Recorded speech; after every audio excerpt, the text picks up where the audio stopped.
बोली वृंदावन बिहारी लाल की जय।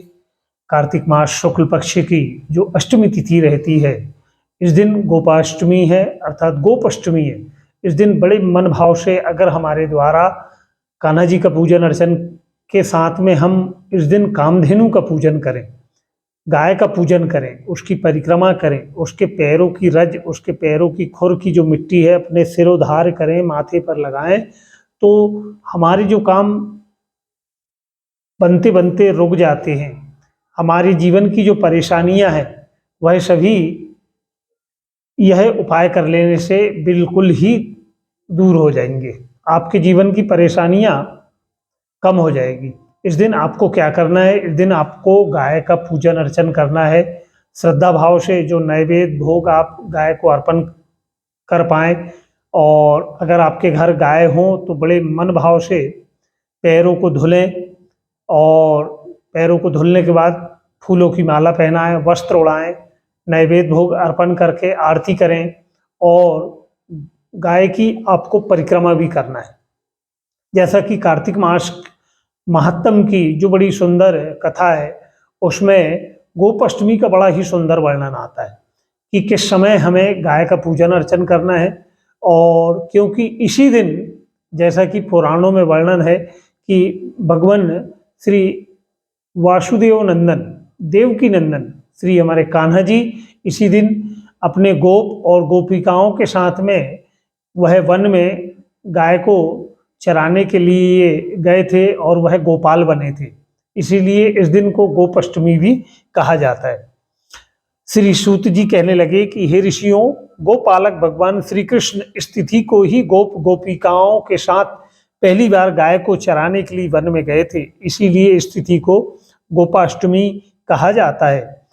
गाय को गो को पालन करना, उनकी रक्षा करने के कारण ही श्री कृष्ण को गोपाल भी कहा जाता है। गाय की सेवा करने से ही हमारे जीवन में आने वाली बहुत सारी परेशानियों से हमारी रक्षा स्वतः हो जाती है। और इसी संदर्भ में हे ऋषिगणों, मैं तुम्हें एक बड़ी सुंदर कथा बतलाता हूँ, इसे तुम सभी ध्यानपूर्वक श्रवण करें। भगवान श्री कृष्ण की शक्ति का अनुमान लगाने के लिए एक बार ब्रह्मा जी ने ग्वालों एवं बछड़ों को एक माह तक एक गुफा में छिपा दिया, लेकिन भगवान श्री कृष्ण जी ने अपनी योग शक्ति से, योग माया से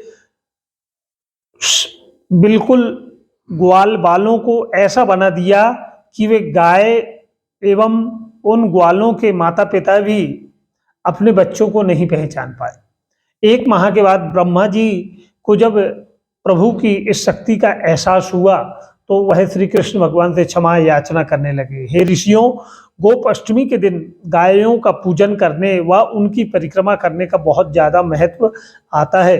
परिक्रमा करने के बाद कुछ दूर तक गाय के पीछे चलना चाहिए। इस दिन श्री कृष्ण की प्रिया श्री राधा जी के नाम से प्रसिद्ध राधा कुंड में स्नान करके भगवान का, जो श्री कृष्ण जी का पूजन अर्चन करता है, उनके पापों का निवारण हो जाता है। आप अपने घर पर ही उस जिस जल से स्नान कर रहे हैं, उस जल में ऐसा मन भाव ले लें कि यह राधा कुंड का जल है, और आज हम गोपाष्टमी तिथि में इस राधा कुंड के जल से स्नान कर रहे हैं।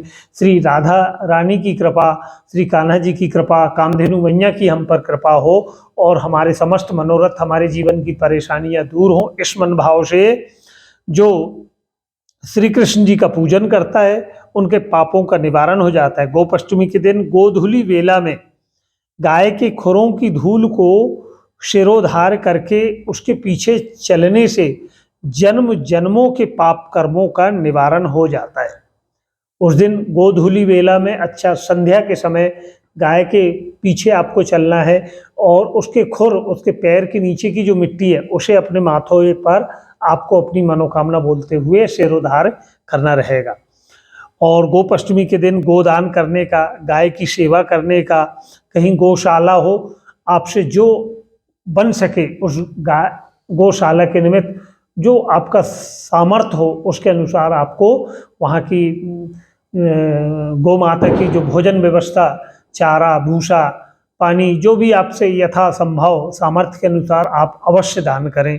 और इस दिन गाय की सेवा के प्रतिफल स्वरूप आपको श्री हरि के परम धाम की, वैकुंठ धाम की प्राप्ति होती है। तो आप सभी को गोपाष्टमी पर्व की मंगलमय शुभकामनाएं।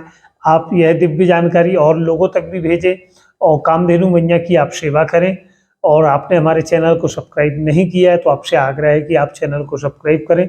गोपाष्टमी पर्व के दिन बड़े मनभाव से लड्डू गोपाल कान्हा जी की पूजन अर्चन करें, कामधेनु मैया की पूजन अर्चन करें। बोलिए वृंदावन बिहारी लाल की जय, राधा रानी सरकार की जय।